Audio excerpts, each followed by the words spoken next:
গুরুদেব বলছেন নরসিমা রেড্ডি অনেক ছোট থেকে এক হাতে বেদ আর এক হাতে তরবারি নিয়ে মানুষ হয়েছে।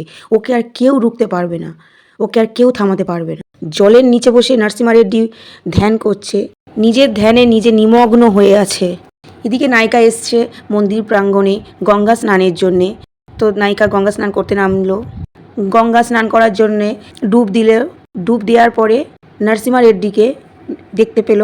তারপর জল থেকে উঠে নায়িকা জলের দিকেই তাকিয়ে আছে। ও বিশ্বাসই করতে পারছে না যে জলের নিচে এতক্ষণ ধরে নিঃশ্বাস না নিয়ে কীভাবে জলের নিচে আছে।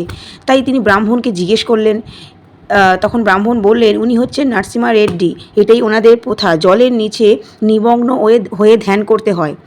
তো নায়িকা তো শুনে আরও বেশি বেশি বেশি অনেক মুগ্ধ হয়ে গেল, অবাক হয়ে গেল যে কীভাবে যে এইটা করতে পারে, জলের নিচে এত ভালো ধ্যান কীভাবে করতে পারে। হিরো জল থেকে ওঠার পর নায়িকা তো তাকে খুঁজতেই থাকছিল। তার কিছুক্ষণ পরেই সে নরসিমা রেড্ডিকে দেখতে পেল।